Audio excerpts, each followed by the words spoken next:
This is the first ever Kindle in color, but sometimes the choice to go color isn't so black and white. Allow me to explain.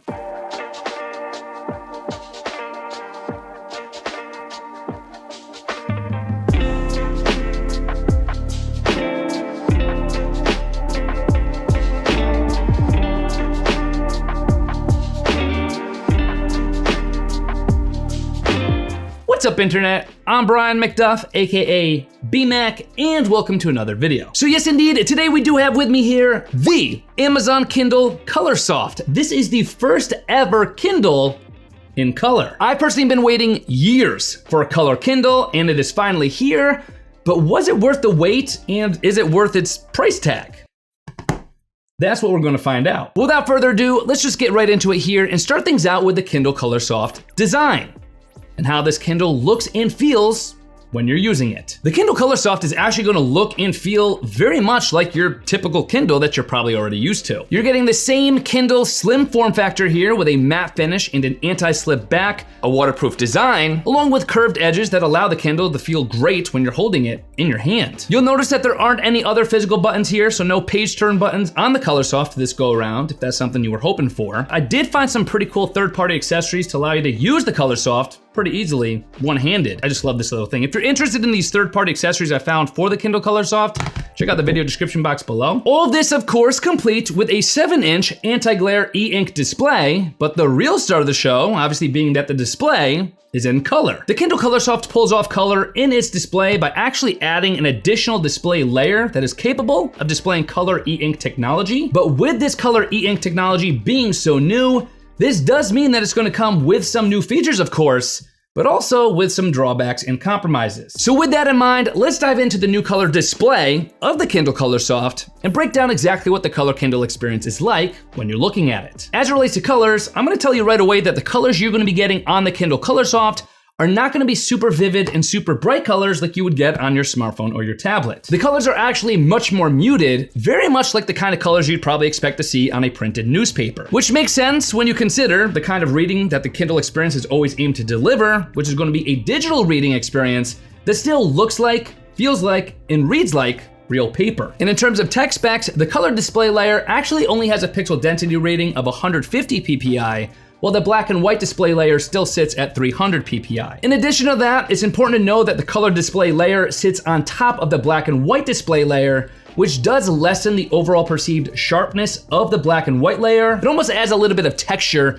to the white part of the page that you're reading, so in a way, the graininess is almost kind of an inherent feature. But for me, personally, the biggest compromise I have to accept with the Kindle Colorsoft has to be the noticeably dimmer display when using the front light. Interestingly enough, Kindles don't actually have a backlight, they instead do have a front light, whereby LEDs basically shine down on the different display layers. And because of that, it does seem like the color e-ink display layer is blocking out some of the light that actually hit that black and white layer, which is lessening the overall perceived brightness that the Colorsoft is capable of. Well, at the same time, colors themselves aren't really super illuminated either, so I definitely wish the Colorsoft itself got quite a bit brighter. But having said that, the display is not all there is to this Kindle. There's also performance to talk about here, which happens to be one of the other major components of the Kindle Colorsoft, especially in terms of its processing power. One thing that immediately jumped out at me on the Kindle Colorsoft was how quick and snappy it was when actually navigating the Kindle operating system. From tapping on the screen, to typing, to swiping, the Colorsoft is probably the quickest and most polished user experience that I've experienced on a Kindle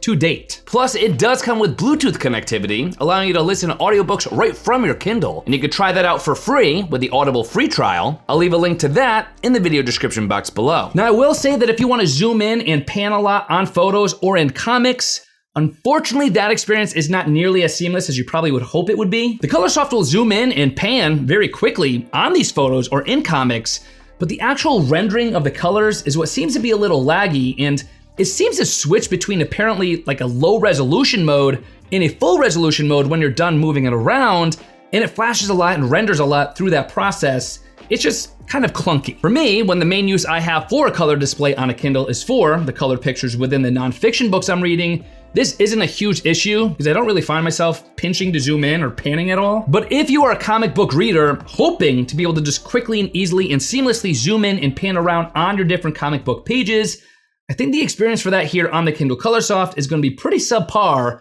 at least as it stands right now. And everything else that goes along with that, such as just simple page turning or highlighting or tapping on a word to look up a dictionary definition, all of that is so quick and snappy. I'm loving it. And speaking of highlighting, if you are a big highlighter, not only is it simple, quick, and fluid here, but you could actually now do so with 4 different highlighting colors within the Colorsoft. I actually wouldn't be surprised out there if there are some readers who are going to be getting the Colorsoft specifically for the ability to highlight with different colors, because it then does categorize those different colors of highlights after the fact as well. But one of the biggest advantages of using Kindles for your reading over, say, smartphones or tablets has always been battery life.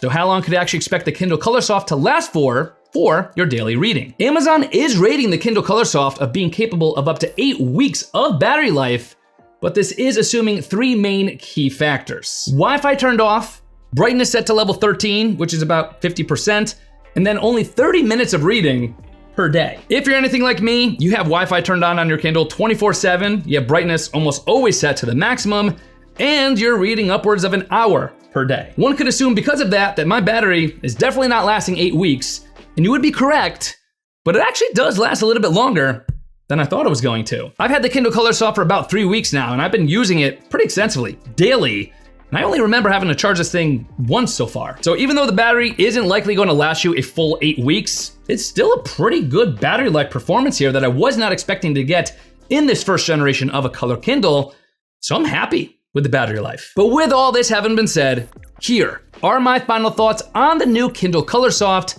and whether or not this new color Kindle is right for you. Long story short, of course, the simplest way to describe this Kindle is, of course, that it is the first Kindle in color. But the longer story here is that you're gonna have to consider the price and the drawbacks we talked about to decide for yourself if this color Kindle is worth it. This is new color e-ink technology, and it's obviously the first time that it's ever been introduced into a Kindle device. If you're an avid Kindle reader like I am, reading a lot of nonfiction and fiction books, sometimes with a lot of color photos, or if you're a big highlighter and you wanna be able to better organize your highlights through different colors, you'll probably love what the Kindle Colorsoft is capable of. I still would like to see a little bit better sharpness, more brightness, and overall better color rendering down the line. But with the Kindle Colorsoft being the first ever Kindle in color, I do like what Amazon has done here, and I think it's only gonna get better and more exciting and more affordable in the future. And you can even start reading on your Kindle for free using the Amazon Kindle Unlimited free trial, which I'll also leave a link to in the video description box below. As always, for the latest deals, prices, promos, and information for the Kindle Colorsoft, you can of course always head to my affiliate link, bmac.link/Kindle Colorsoft, or of course as always, there's gonna be clickable links in the video description box and in the comment section below, so check those out. But with that having been said, it is now time for reading time. I'm gonna go do that. I'll see you guys in my next video.